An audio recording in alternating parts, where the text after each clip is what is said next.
条件好，欢迎收看下周的客家新新闻。我是纪丽玲。连续假期结束过后，今日算是上班头一日上班上课的日嘞。故此呢，也疫情中心今比早晨就特别来加开一场记者会，所以讲我提醒大家要注意按照防疫物嘅以外，要来提供讲今日有新增嘅4例确诊病例，其中有一例係本土嘅案例，另外9位係對境外採落來嘅案。估計一下全台灣嘅確診病例有373例，其中一例係成人嘅。繼續來關心一下記者會當地嘅說明。那在刘次长左手侧是我们物资组的组长，也是我们经济部王美华王次长。现在就请我们指挥官跟大家报告一下我们这一天的一个工作进度。好，各位媒体女士先生，大家午安哈。那早上也宣布过我们有10个确诊的案例，那9例境外的移入那1例是本土的个案。那这个案例大概。本土个案是未满5岁的男童，早晚跟大家报告过是按365，为按343跟356同住的家人。那3月25日起出现发烧的症状，4月2日343检验为阳性，经卫生单位接触采检，那今日确诊。那目前这一体家庭的群聚的343、356到365。目前我们共掌握了175位的接触者，那有将近40位是在居家隔离，那整体大概那个幼儿园也先就停课2周。那另外呢，我们的9例案例的境外移入有5男4女，那年龄介于20多到40多岁。那入境日3月21日到4月4日，发病日到3月10日到4月4号。那去过的地点大概是从美国的3个那英国有5个，那其中有3位有到过冰岛，那印尼1位那这里面呢，大概364在美国工作，3月10日发病，3月30日入境主动的通报那但是呢有采检，但那个时候采检是阴性那在居家检疫期间那因为他们待了一个班机那这个班机里面确诊的人很多这里面大概从364到我们今天的371、372在今天确诊。那其实这个班机在前面里面有325、328、329他们都是同班机的。那因为刚才讲说我们364它是因为同班机人很多，所以都被我们匡列了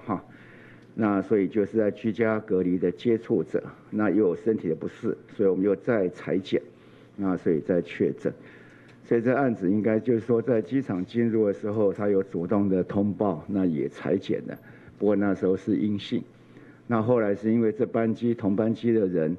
有多位的确诊，那把它列为居家隔离的对象。那再有不舒服的时候，所以再采检，那这时候就是变成是阳性。那按366、367就读在英国同一所的学校。那4月2日一起返国，那他们都是在居家检疫的期间里面，4月2号、4月4号发病，然后采检，然后确诊。那370、371是家人在美国就学及工作。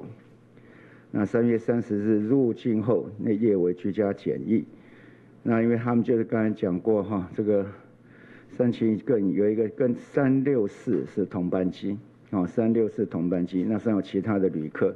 是确诊，所以列为居家隔离的对象。那2人4月2号、4月4号发病，所以就医采检。所以这个都相对的都有一些都是一些密切的接触的好，那372、373是家人372、373，我刚才是讲错了是370、371没有，我刚才讲错，我刚才讲364、371、372没有，是364、370、371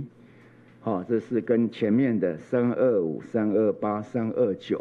好，这个是同班机的，好，这是同班机，好。然后372、373，好，3月6日至21日也是他们是到英国跟冰岛自助旅游，好，那继续在居家检疫中，好，那发病。那其余就是一个独立的个案。那整体间这样的一个10个案，在我们的等于是居家隔离被检测出来的有4位，居家检疫的有4位，那机场的有2位。那我们今天也有解隔离哈，所以国内现在是373案的确诊，好，那包含境外移入的是321例，好，那52例的本土病例。那其中有5人死亡，那57人解隔离，好，那其余还在隔离中。那今天早上我们也特别跟大家讲，就是说这几天到这个永吉或是我们相关的旅游的景点的时候，那务必要做自主健康管理。好，那我们现在做自主健康管理14天，啊，早上已经讲过了，未来我们会规划也相关的弹性上班、异地上班这样的一些相关的规划。那在自主健康管理里面，特别还是要强调，如果有发生的出现了相关的症状，就务必请不要上班，也不要上学，啊，赶快跟1922或相关的卫生单位来联系，或者及时的就医。那就医的时候，那一定要来通报相关的旅游史。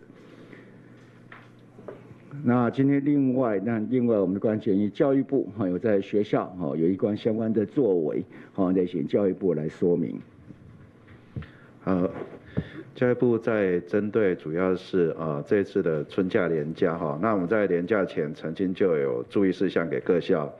那我们因为昨天的一个注意到这个连假期间扫墓出游那有一些有景点群聚的现象我们昨天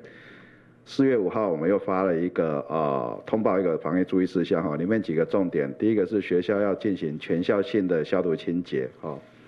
而且必须要提高校园消毒频率。那除了教室、宿舍、餐厅、图书馆之外，也要特别注意到厕所、实验室、研讨室这些地方。而且要维持良好通风。第二个是学校在师生返校返回宿舍的第一时间，就要严格的执行师生的健康监测。那之前主要是在量测体温，注意是否发烧。那现在我们加进去针对遇有呼吸道、失去嗅觉、味觉等症状者，就要立即请当事人佩戴口罩，而且立即就医或在家休息然后进行自主的健康监测。第三是师生返校后请学校要再进行全校性的卫教宣导，而且要提高师生落实手部卫生、勤洗手频率。那很重要的一件事情，我们要求学校要收集师生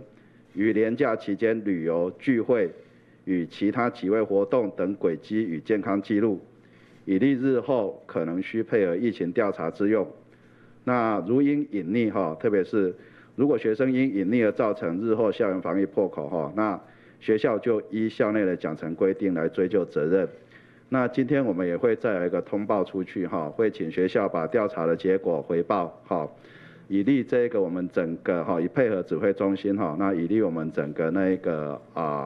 我们在防疫跟这个医疗体系的运作可以迅速的得知国内的旅游史。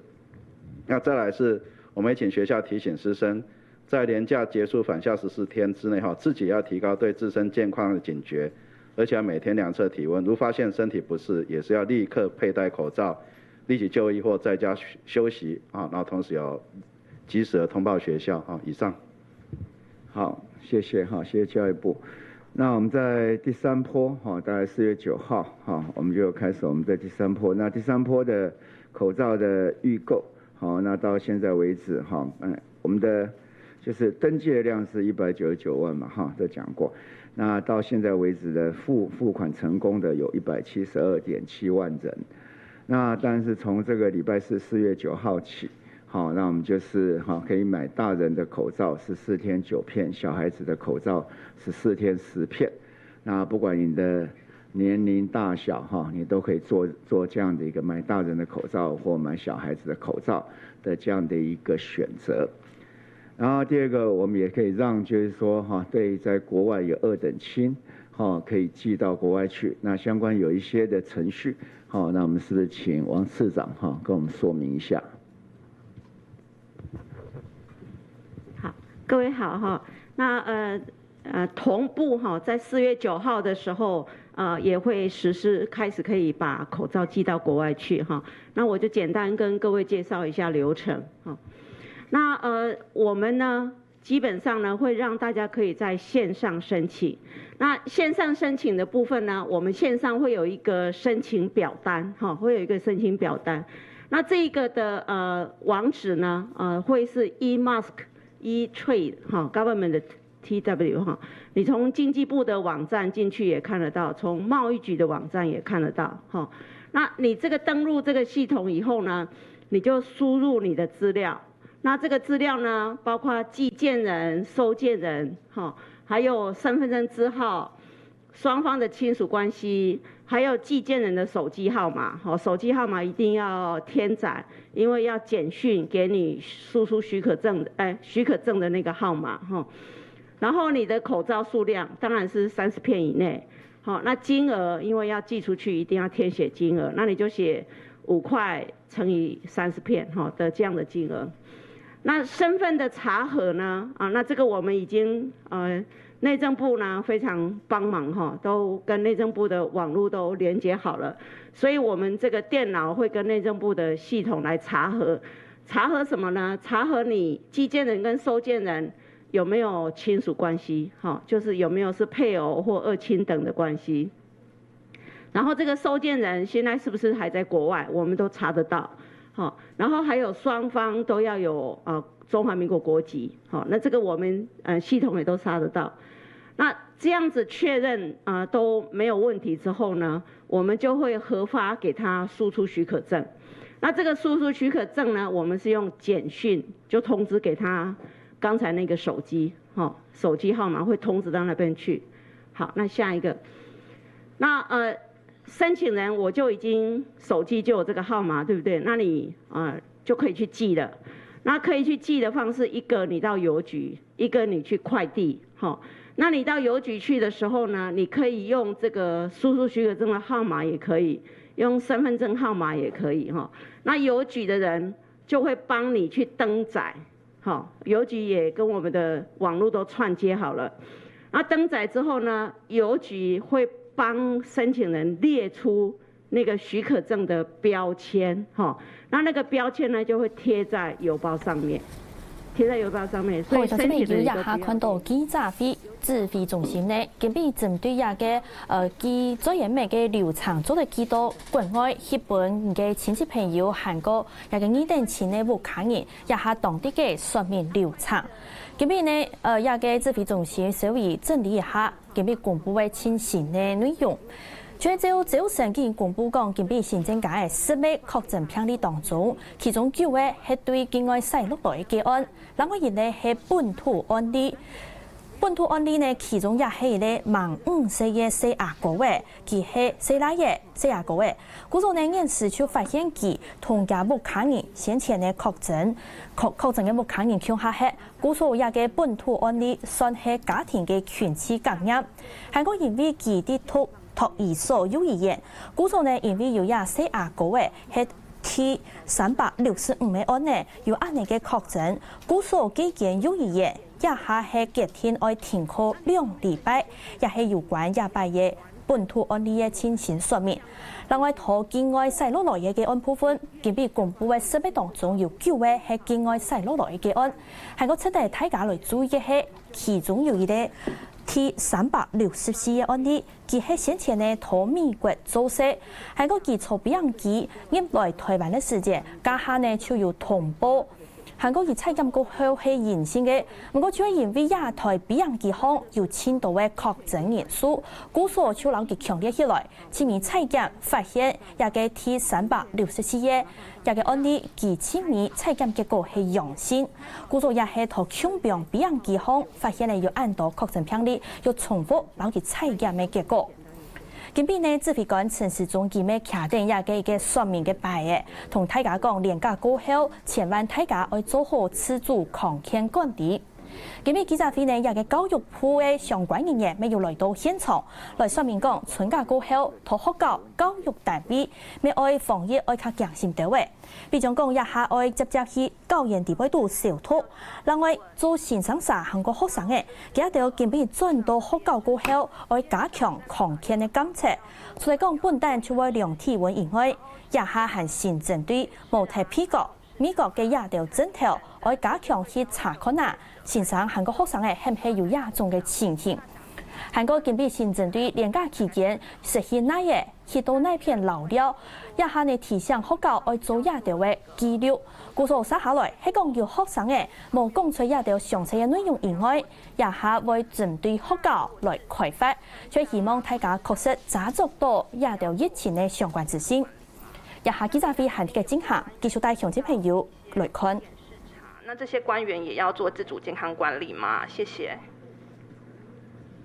當然，在一個最基本的原則哈，就是說有適當的保護哈，就是有口罩，有適當的社交距離，好，那這當然是可以不用。好，當然我們整體發給他的話，就希望大家能夠擴大，大家能夠了解自主健康管理在這段的期間裡面的重要性。那至於相關的很多的，就是說我們本來就有這個社交距離的指引在嘛，哈，集會的指引也在，好，那麼現在可能要把這個做一個更清楚的規範，讓大家可以來遵循，好，像我們的內政部相關的，好，我們在怎麼樣在入口做分流，怎麼樣來限制，哈，讓一定的人數進來，確保這社交距離可以是被維持的，好，所以我們還是要呼籲大家擁擠的地方，好，盡量去避免。好，那我們大概今天早上我們還有議定上班啊，還有一些彈性上班等等這些規定，我們都會來討論，那把它規範能夠做得更明確一點。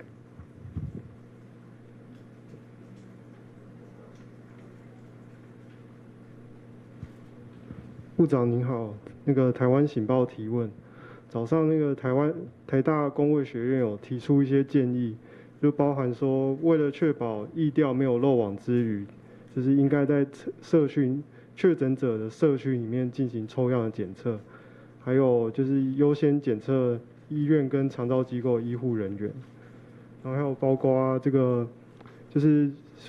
室內跟戶外的活動總人數應該以社交距離2公尺和分別為2公尺跟1公尺來規範那個活動總人數，然後不知道指揮官這邊有什麼意見嗎？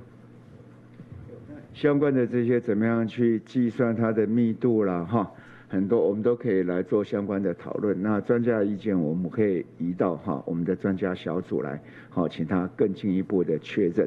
那很多的建議都很好，那要做的時候基本上還是要有一些步調了，哈。那我們專家小組來看怎麼樣的步調是效率最好的，我們來研議。部長您好 ，ET Today 詢問，想請教今天公布的本土病例4歲的幼童哦，他跟爺爺奶奶相處的情況，他們是同住嗎？還是有怎麼樣的一些密切的接觸？不知道可不可以跟我們分享一下？然後有觀察到他們的密切接觸者有175人，然後40人居家隔離，這麼多的人，大概是從哪一方面的接觸？大概匡列的是哪一些對象？第二個問題是，剛剛稍早自由有提問的，就是夜市、傳統市場等餐廳有要求業者民眾都要戴口罩，這個指引是近期會公布嗎？那大概什麼時候會實施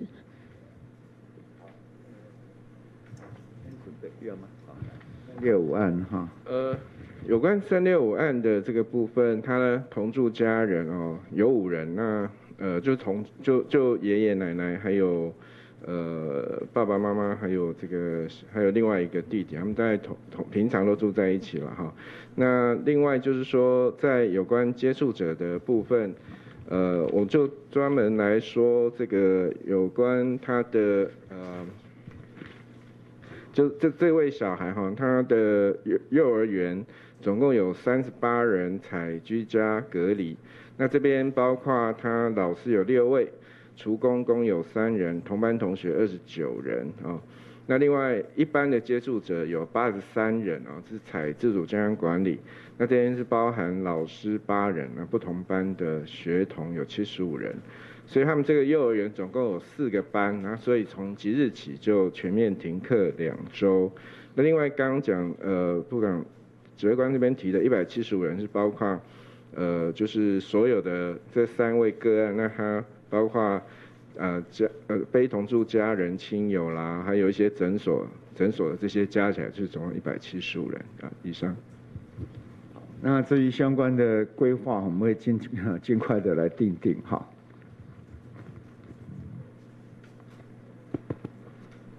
放言请教张医师，近日有提到说确诊案例中腹泻的样态比例增多嘛？那因为连假刚放完，想要请教张医师，这些确诊的腹泻，它是只腹泻一次吗？那它会自动的痊愈或缓解吗？那会这样问是想说让大家可以判断，不要去轻忽这部分。那第二就是。之前那个国外旅游史是一个重要的判断标准嘛？那民众现在审查自己健康的时候，是不是已经不要受限于这个判准？那第三也是想请指挥中心协助，就是在这个安全距离之外，有一些餐厅像是酱料 buffet 啊，或者是面包。都还是暴露在空气之中，那这部分是不是也能给业者一些指引，让民众可以更安心去消费，支持这些产业？这样，谢谢。好，有关于确诊者发生腹泻的一些状况，有从比较轻微的腹泻，那或者时间不是很长到维持很多天的腹泻。那包括很厉害的腹泻，一天可以拉个5、6次、7、8次的都有。那基本上我们当然还是觉得比较严重的腹泻，我们会比较担心一些，或者说持续腹泻不停的。那我想，昨天会后也有一些媒体朋友也有问到相关的议题哈。我们平常在一般的生活当中，其实大家都经常都有经验会有腹泻的状况，所以这样子在没有任何特别的接触史、旅游史的状况下，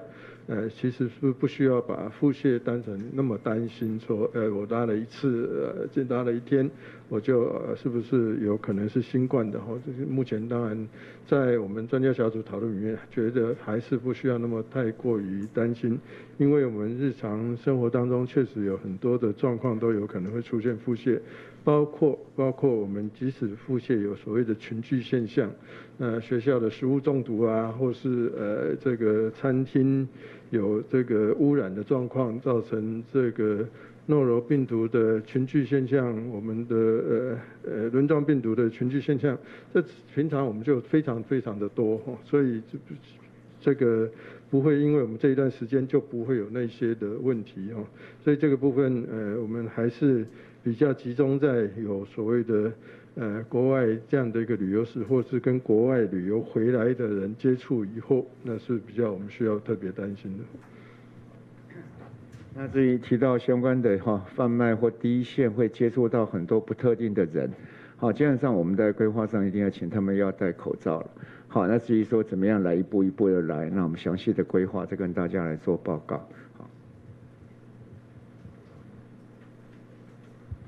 不好意思，东森电视这边提问，因为目前还是定调在零星的社区感染，那想问一下，如果之后比较爆发比较大规模的社区感染的话，以目前的医疗量能来讲，包含是护理人员跟呼吸器，还有病房的部分，目前都是足够的吗？谢谢。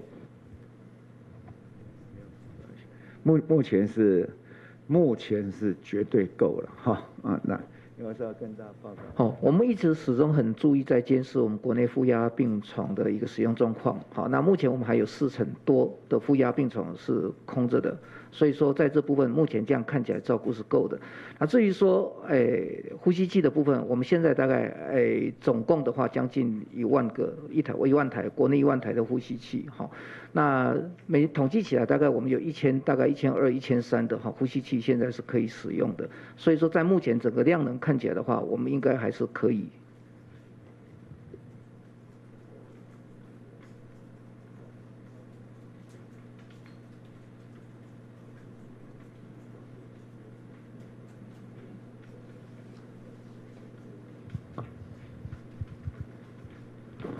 指挥官好，这边是中时，想要问一下这个案364，因为今天有说它跟那个325、328、329，还有3703 371都是搭同班机的。那由于364的发病比较早，那是想要问一下说他是这几起的感染源吗？那这整个的感染时序可不可以说明一下？那再来就是说我们有对该班机做匡列或是去寻找需要采检的人吗？那由于这个案364，他是在居家检疫期间，他回来有先接受采检，但是阴性。那指挥中心现在对于居家检疫的人在结束居家检疫前，是不是有必要再接受一次采检？这边还是做保留的态度吗？以上。大概里面那个相关情况，我们这其实都匡列了了哈。那至于在问说在居家，我们现在大概就2个嘛哈。前端像这里面今天有2位在机场的，好，他们就在机场采检之后，那直接就到集中检疫所，好，那到阴性了以后，我们回家居家检疫。好，但是从这个364案子大家也看到，就是说其实在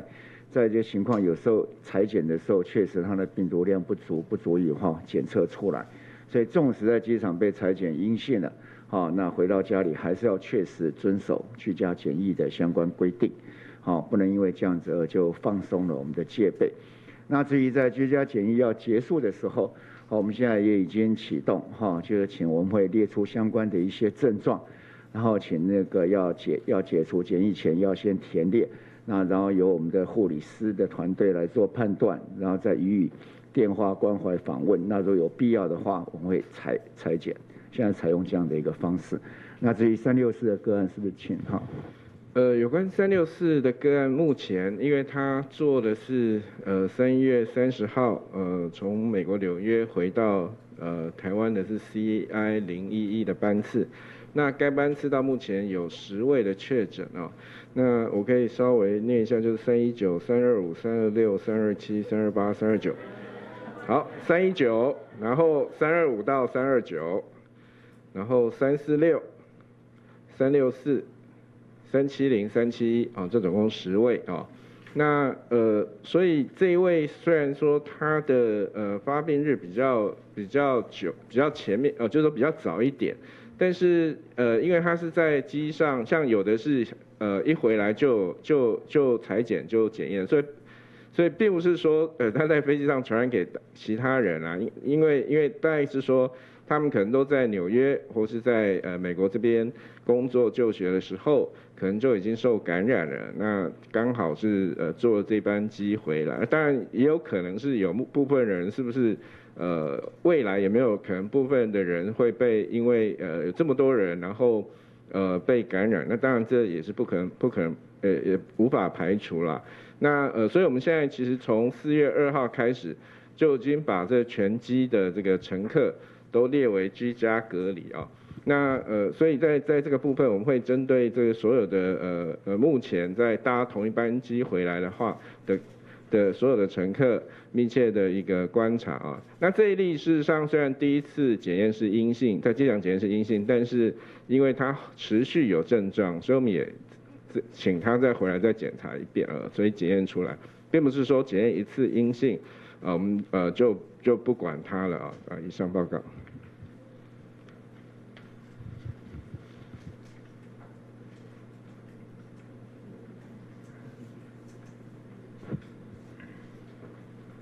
你好，民事，请问，网传在台湾念书的这个中生呢，想要拿刀架在这个指挥官脖子上，希望台湾疫情爆发。那对此，这个指挥官这边有没有做一些回应啊？因为这个稍早好像有一些新的进展。那在第二题想要请教，因为早上宣布11个景点的人要健康管理啊，那有安亲班就实施了预防性的这个停课。那请问指挥中心这样适不适合？谢谢。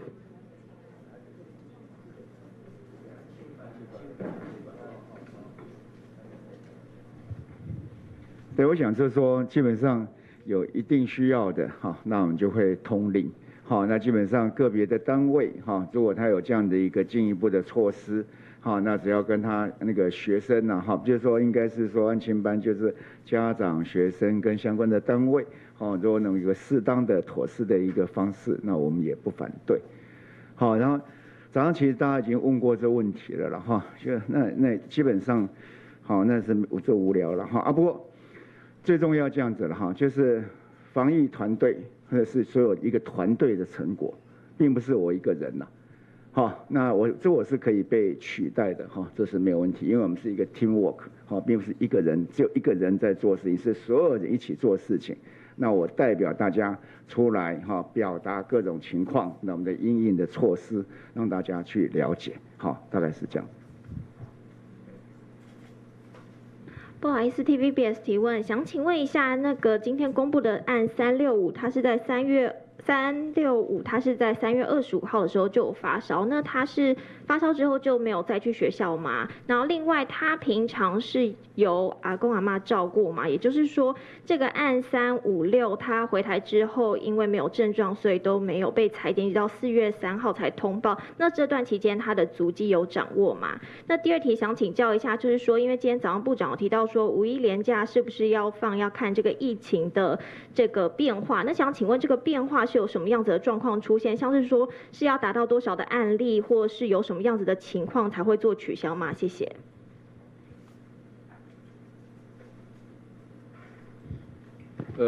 有关365的这个个案，那他3月25号发病之后，他当天是有在学校上课啊。不过他一发烧的时候就老师就给他单独放在隔离的空间，那等待他的妈妈把他下班接回哦。那第二天他请假在家休息。那27号是有上课，那28、29是放假。那30号到4月1号是有去上课。那其实他的这个都在上课，不然就在家里啦。他这一块倒是蛮单纯的，谢谢。好，那一直在讲5月1号哈，就是说不管是未来的哈这个各种的假期也好，那我们管制的强度会多强？那都要看2个嘛哈，一个是疫情的变化，那疫情的变化当然只是说本土的案例跟群聚的情况。然后第二是看我们全体国民配合的情况，相关的一些我们宣布的一些社交距离啦、口罩啦，还有等等一些的规范，它遵守的一个程度。那这2个是互相在影响的啦。如果大家像今天我们这样，大家的国民的水准很高，大家都维持得很好，所以我们今天还可以相对的正常的生活，比起国外大多数的国家，我们都是在正常的生活。但如果就是说像有一些国家根本就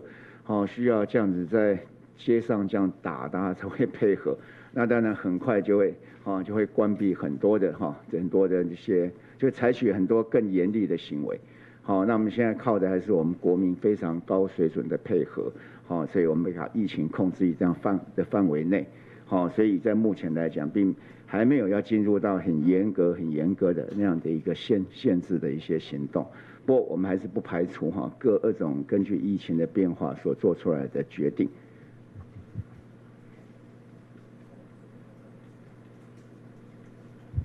不好意思，《工商时报》提问有3个，第一个就是因为今天内政部今天开始有扩大弹性上下班时间嘛，那交通部也说他们最快明天开始也会弹性上下班，那问我们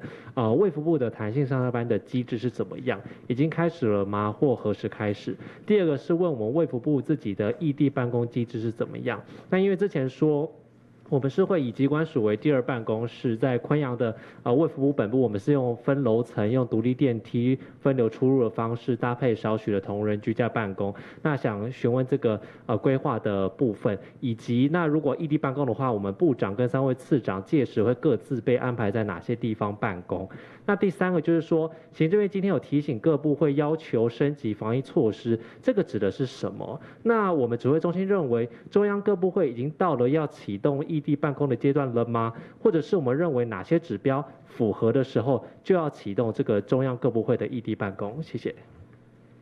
那这异地办公它也是一样，现在大家都在等于是在演习的阶段，好像内政部也开始，那有一些弹性的措施，其实现在都可以开始来做，那没有问题，那跟我们日常在办公的影响并不大。那怎么样规划？有些人早点上班，有些人晚点上班，上下班的时间把它错开来。那第二有哪一些部分，可以在居家或在别的的办公的处所来做，总是让大家人的距离越远越好。那至于说我跟市长，这我不知道呢，我就听我们那个主秘的，他叫我在哪里办公，我就在哪里办公。不过我知道就是说我们本部里面是礼拜三，我们要做一个比较大规模有秩序的演习，那把一部分人移到部外去上班，等等这些措施，那每一个单位都积极在进行中，那这些都可以做。那大企业我们也希望说能够根据我们的企业指引，能够把这些该要做的这些事情先准备起来。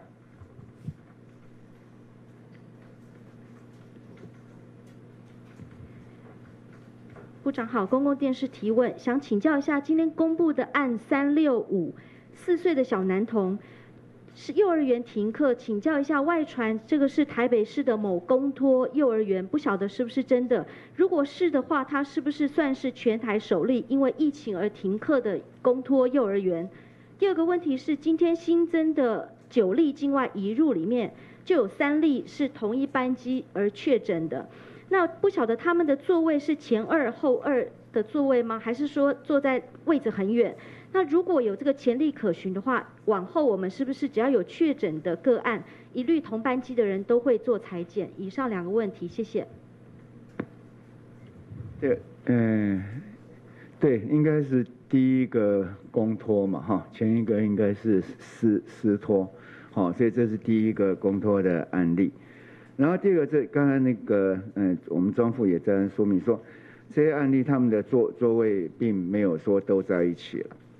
好，但是最主要是因为大家也研判说，这些案例其实在美国的时候，其实都已经分别感染中。那当然因为是多发性的，也很多人这样的一个可能的一个带病者，所以我们把全机的人都列为居家隔离的对象。年代一电视这边想要请问一下，有教育局的官员说，这个4岁的小孩，也就是案365，他的学校4月2号就已经全校大消毒，那是否有可能4月2号幼儿园就知道确诊，今天才公布？那再来是不是说2个确诊全校才停课吗？那这个公托为何1个确诊就全校停课？第二个问题是口罩政策。新北市长侯友宜认为，在不浪费之下满足民众基本需求，但上班族还有上学的学生，考虑到他们周1到周5上班上课1天1片，14天应该给足10片，那指挥中心这边会考量进去吗？谢谢。4月2号应该是知道他的那个祖母有阳性的一个确诊那我记得应该3、4、5就应该就是开始放假了嘛，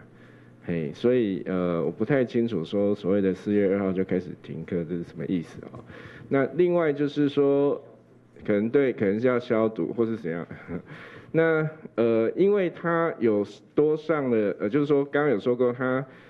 从3月25号发烧之后。那有上了大概4天半的班啦那所以有针对他有接触的这个同学跟其他的不同班的同学，那可能都有接触啦，所以因此这样，所以就有些也隔离了，那另外也自主健康管理。那因为做这些措施，所以不得不停班应该是这个意思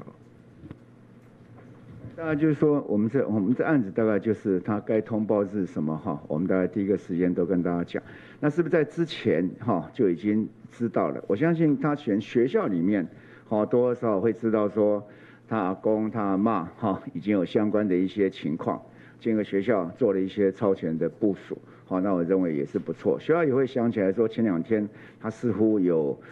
一些症状，所以就等他阿嬷来接。那我相信现在的全民的防疫的意识非常的强，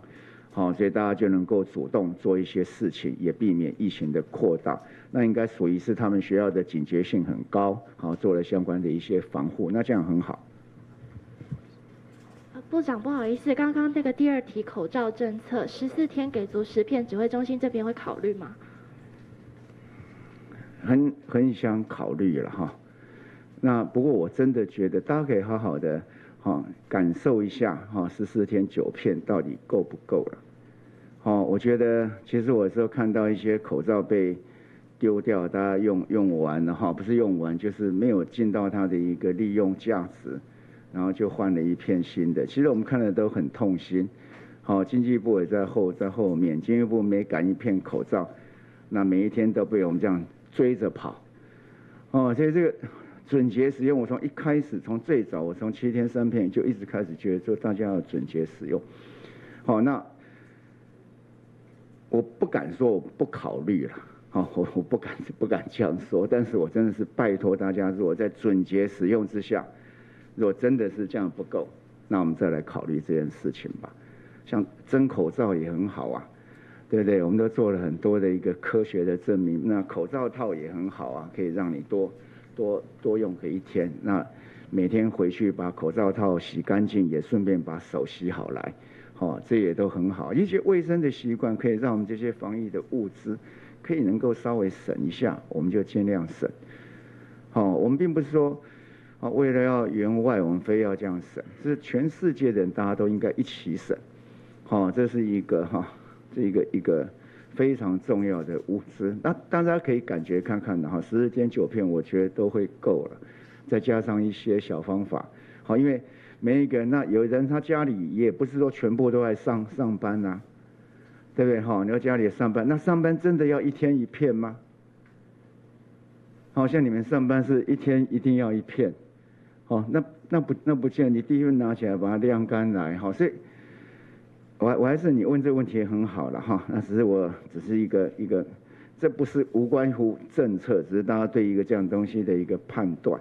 好，那在我觉得，很多人说要1天1片，有人说14天10片，到底多少够？实在我不敢讲，那跟大家的自己的生活习惯有关。只是我觉得14天9片，应该是相当足够来使用了哈。那市长有话说。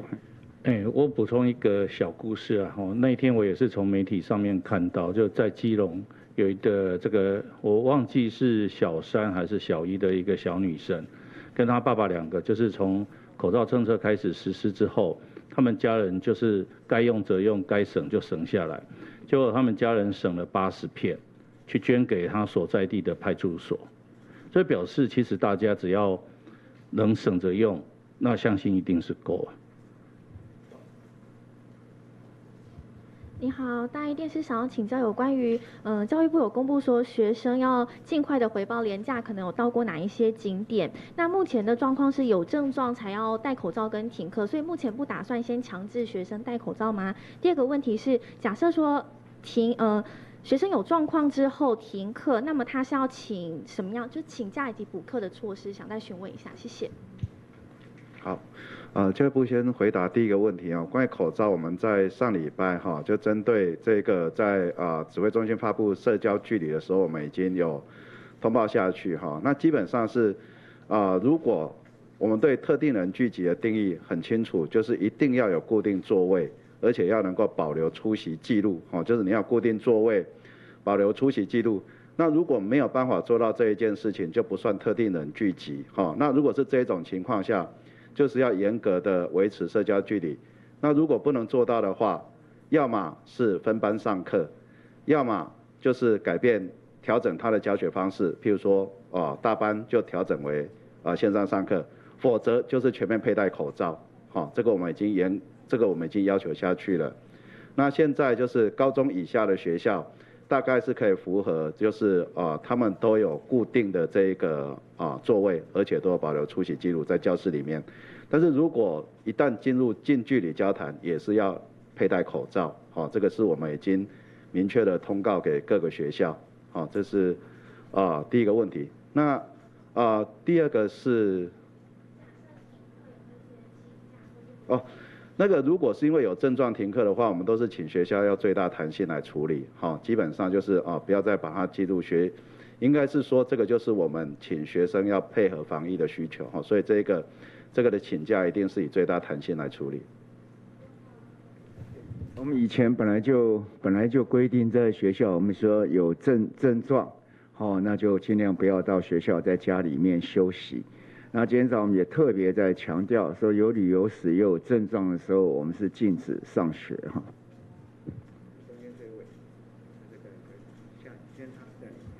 好，指挥官好，黑猴健康网有2个问题想要请教。第一个问题是，早上指挥官有说人潮拥挤，就是进出人比较多的，且有不特定人士的，就算是比较，就是算是这次规范范围内。那就有民众讨论说，那扫墓是不是也算这样的环境下？那包含还有像是人潮比较多的好事多大卖场，那民众到底该怎么样判断会比较好？那第二个问题是想请教说，因为现在陆续都有动物被感染新冠病毒的案例，像是包含之前香港出现家中的宠物，甚至今天纽约有老虎也确诊。那对于这样人跟动物都有可能被感染的情况下，是不是代表国内的农场以及动物园都也要特别提高警觉？以上，谢谢。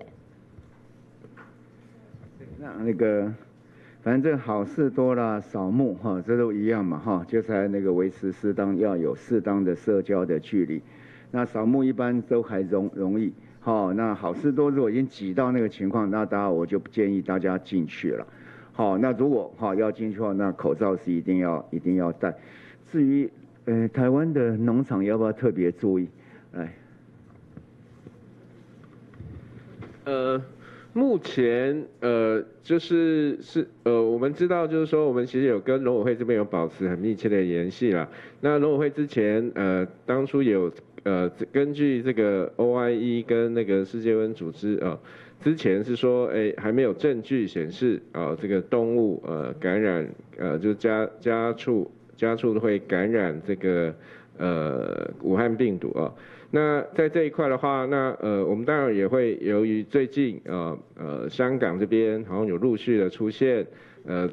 有这个宠物有出现这个感染啊，不过到底是不是它是沾染到这个病毒，还是说它是真的被感染？当然我们会把这些资料，还有刚有说动物园这边老虎有受到感染，那它到底是如何被感染？那当然就会把这个讯息会让这个农委会这边知道。那我们会再针对这个部分再请农委会这边再做一个详细的评估。谢谢。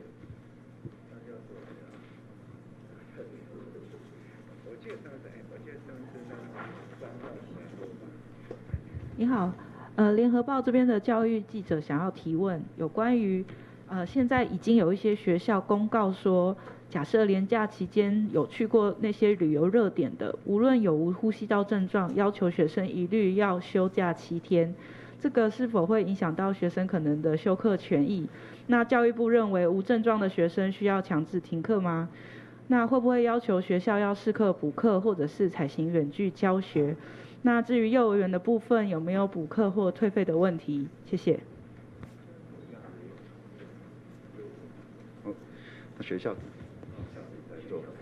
应该是说，如果有些学校这样做的话，那我们基本上就是说这些学生的那一个学习权一定要照顾，所以这种情况学校是可以改变他们的那一个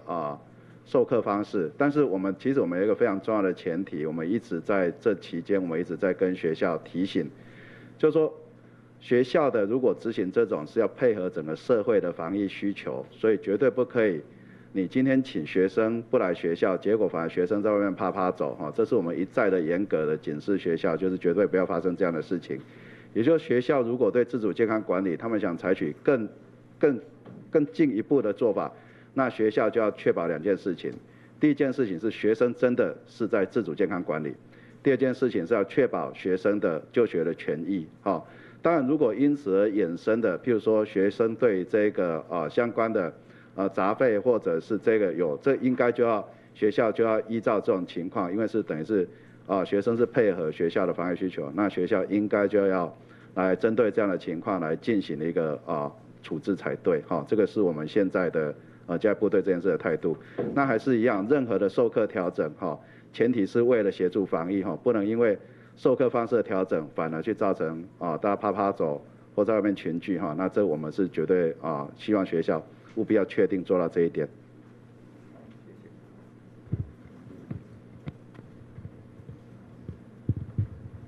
3例提问。第一个问题想先跟庄副确认一下，就是刚刚有说到这个美国这个班机有10个人确诊，然后第一个319，后来看一下他的列表，他是从英国回来的，所以想确认一下他这个是不是有说错还是怎么样。然后第二个问题是国内实施这个居家检疫或居家隔离的人越来越多，然后如果说他的朋友或者是其他的人知道他是居家检疫或居家隔离的对象，但是还是执意要去找他，或者是跟他见面什么的，那这些人会不会有一个罚则？谢谢。我相信这样子哈，刚刚有讲错吗？可能有，因为我想没关系，我们等一下就开一个清单呐，开一个清单讲最清楚，10个一个个把它写清楚哈，免听错或讲错。我想因为人太多了。然后第二个我们再过来，我们会对居家检疫的这样的规范会更严格了。好，所以但是呢，你就是说你要去找他，他只要不开门就好了。好，当然如果他就是说硬敲门、硬在那边胡闹，那等于就涉违法的相关的这些问题。好，但是我们在为居家检疫来讲，我们以前对这样的一个访客其实我们是比较站在一个比较有弹性的情况。好，但是未来我们会做一个严格的规定。不好意思，苹果日报提问，就是4月1号的时候，那个自然期刊有发表一篇论文说，感染武汉肺炎者在发病的前5天的话，在症状不明显或是无症状的时候，反而是病毒量最高，那也意味着有最高的传染力。那想请问一下，就是说，指挥中心在4月1号这篇论文发表以后，然后在4月2号发布细胞简讯，是不是和这篇论文的警告有一些参考的一些关联？那想请问一下张教授对于这个部分的话怎么看？好，昨天会后也有一些媒体朋友在询问相关的议题，然后我说我们目前当然是能侦测到，就是有开始被确诊的时候，第一次侦测到病人的病毒的状况嘛，然后之后一路我们从第一个个案开始，我们就有建议要系列的追踪他们的这个 PCR 的状况。所以在几个我们有特别定量的个案里面，我们可以看到，开始的时候病毒量确实是最高的那然后大概在前面1个礼拜内那都是属于病毒量比较偏高的一个状况。之后然后慢慢就病毒量就会下降了那这个是至于说他在发病之前，因为我们确实没有侦测到，我们当然就没有资料那所以应该是说，我们很清楚的是说，病人开始发病的时候，这时候通常是我们侦测到的几个个案里面都看到他们病毒量都是很高的时候，那随着住院过去，慢慢他病毒量症状缓解，病毒量就慢慢就下降那第二个就是在一些无症状的，我们也曾经跟大家报告说明过，就是无症状的感染者，他当然没有哪一个时间点是真的开始有病毒，我们不知道，我们只是说从开始被我们侦测到的时候，常常那些个案也好几个也都是开始的第一时间点，病毒量也是算是蛮高的，所以我们也说，这个无症状是有机会还是会有传染出去的。我们从一开始就跟大家这样做这样的说明，只是我们当时都没有足够的科学证据去证明这一点。慢慢的，当然是国外的也比较多的一些资料显示，还是有很大的机会，就是无症状者他还是有会传出去的机会。那特别是因为他无症状，所以你可能会跟他有比较密切的接触，这当然是有它的风险性。那可是昨天我也说，因为他们没有咳嗽、没有打喷嚏这样的状况，相对的排病毒出去的机会其实是小的，除非你真的跟他很靠近的接触，那当然就会比较有这样子。那也许他没有咳嗽，没有打喷嚏，所以什么1公尺、1公尺半，大概也不是太特别的危险性的。好，那这些综整起来，我们自己的经验跟那篇报告大概是大致是相似或相符合的，没有什么特别不一样的地方。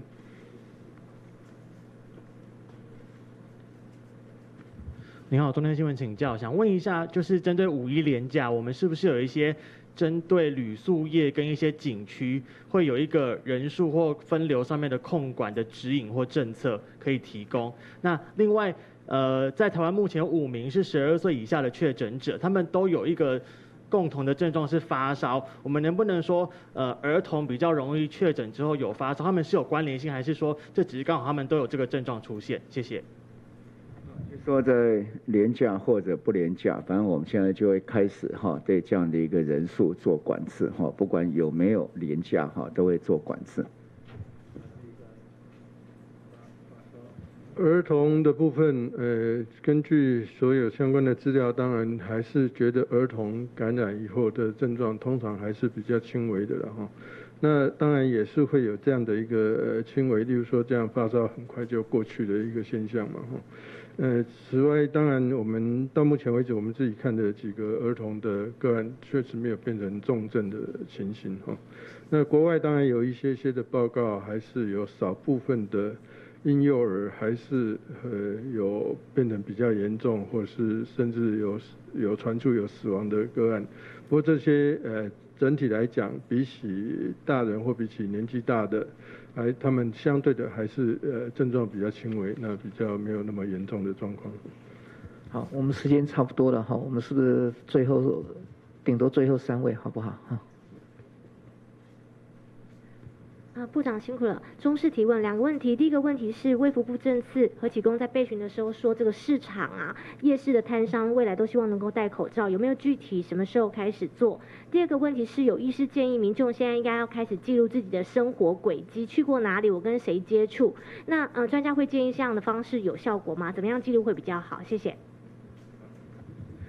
当然我刚刚已经讲过，关于摊商啦、食物等等的这些戴口罩时就相当的规范我们清楚了就。那我刚才讲说相关的这位近距离的接触没有办法维持我们的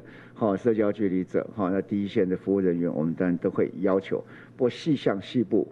我们等到讨论的清楚，那再跟大家来公布，方向是没有错的会这样子做。那至于刚刚讲第二个什么？记录自己的生活轨迹，有没有和什么样的人接触过？那个很好对，帮助我们在疫调的时候能够更清楚能够让我们更清楚。你好，华视提问，因为现在陆续有越来越多的公司都要求有到过这11个国家级警报景点的员工要在家工作。那因为指挥中心之前有说是用大数据的方式去统计这11个景点，那想问说，那可能像是逢甲夜市，其实当那个连假的时候人潮也是蛮多的，但是为什么没有列在国家级警报景点里面？因为说如果说这些会被引用公司来要求员工在家上班的标准的话，那指挥中心会不会考虑公布更明确的统计数据，或是其他人潮聚集的高风险地点？谢谢。好，我想你这个建议不错，我们再 review 一下我们把这2天的轨迹确实把全部的都抓出来，看看哪一些是热点那我们跟大家来再来说明了好，那我们今天记者会就到这里非常谢谢。